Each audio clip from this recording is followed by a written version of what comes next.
Selamat malam Bapak Ibu, selamat bertemu kembali dalam acara Renungan Malam GKJ Semarang Timur. Sebelum bersama kita mendengarkan sabda Tuhan, mari sehari dalam doa. Kami bersyukur untuk hari ini yang boleh kami lalui di dalam berkat dan perlindungan-Mu ya Allah. Dan malam hari ini kami ingin mendengarkan kebenaran sabda-Mu, biarlah Engkau hadir di tengah-tengah kami, mengurapi dan melayakkan kami. Dalam anugerah-Mu Tuhan Yesus kami mohon. Amin. Bapak, Ibu, dan saudara yang dikasihi Tuhan, malam hari ini kita akan belajar tentang jika Tuhan baik, mengapakah orang benar menderita. Bacaan saya ambil dari Ayub pasal 42 ayat 1 sampai yang ke-6. Saya bacakan ayat yang kedua saja. Aku tahu bahwa Engkau sanggup melakukan segala sesuatu dan tidak ada rencanamu yang gagal. Bapak, Ibu, dan saudara yang dikasihi Tuhan, keberadaan penderitaan dalam dunia ini milik Tuhan merupakan sebuah persoalan yang tidak mudah untuk dijelaskan. Jika Allah baik dan berkuasa, mengapa Dia membiarkan penderitaan itu ada di dunia? Dalam kaitan dengan persoalan ini, tidak salah bila kita belajar dari kehidupan Ayub. Ia dikenal sebagai salah satu orang yang paling saleh dalam Alkitab. Secara khusus, dia adalah tokoh yang seringkali dihubungkan dengan ketabahan dalam menghadapi akan penderitaan. Banyak orang Kristen menganggap jawaban atas semua persoalan adalah perubahan keadaan, di mana yang sakit disembuhkan, yang kekurangan dicukupkan, yang berada dalam bahaya dilepaskan, dan sebagainya. Namun tidak demikian dengan Ayub. Dia sudah menang, bahkan sebelum ada perubahan keadaan. Solusi sejati seringkali bukanlah perubahan keadaan, melainkan perubahan diri kita sendiri. Pengenalan kita terhadap Allah diperdalam. Persandaran kita kepadanya dikokohkan. Karakter kita semakin serupa dengan Allah. Itulah yang terjadi dalam kasus Ayub. Itulah yang akan kita pelajari. Mengapa orang benar menderita?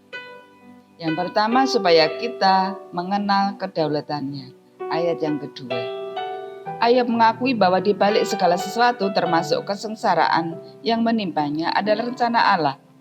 Rencana itu bersifat pasti, bahwa Allah sanggup melakukan segala sesuatu dan menuntaskan akan rencananya. Kata rencana dalam pasal 42 ayat yang kedua juga pasti mencakup masalah perampokan, masalah bencana alam, penyakit yang terjadi dalam kehidupan Ayub.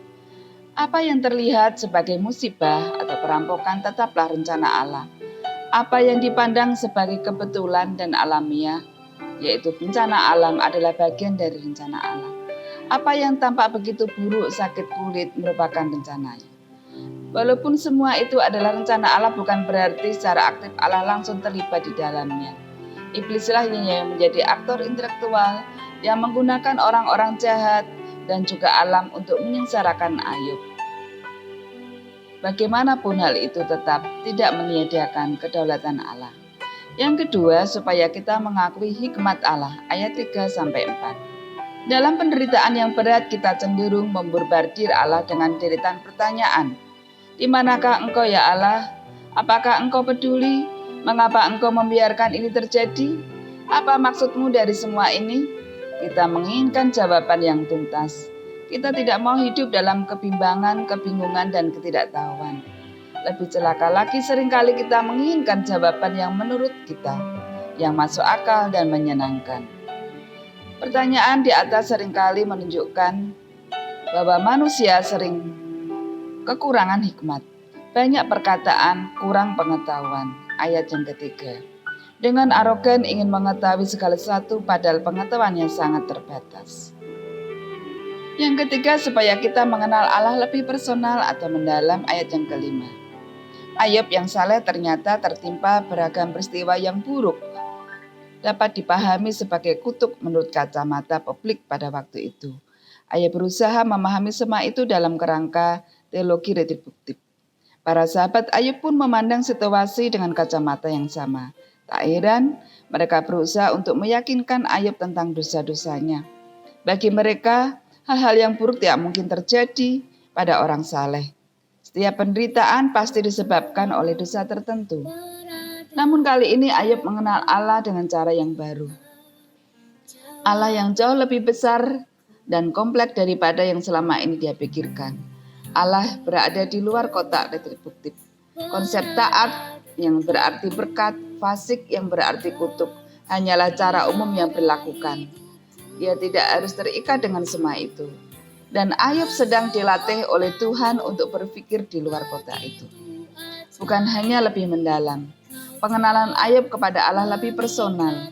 Sebelumnya dia hanya mendengar kata orang tentang Allah. Ini adalah doktrin tradisi waktu itu. Hanya menerima begitu saja tanpa digumuli, dicermati, dimengerti, dialami. Kali ini Ayub memandang Allah dengan matanya sendiri. Bapak, Ibu, dan saudara yang dikasih Tuhan, jangan pernah kita lari dari Tuhan ketika permasalahan menghadang dan menghentikan langkah kita. Teruslah berjalan.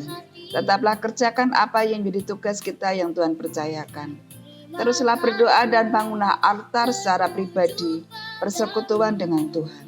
Maka anugerah kekuatan dan berkat yang kita butuhkan pasti akan kita terima. Tuhan memberkati kita. Amin. Mari saya hantar di dalam doa. Kami bersyukur untuk firman-Mu. Kami boleh belajar dari kehidupan anak-Mu Ayub tentang ketangguhan kesalehannya. Tuhan, mampukan kami menjalani hidup ini. Mohon berkat perlindungan-Mu dalam istirahat malam kami, besertalah bersama kami. Dalam anugerah-Mu Tuhan Yesus, kami mohonkan berkat ini. Amin.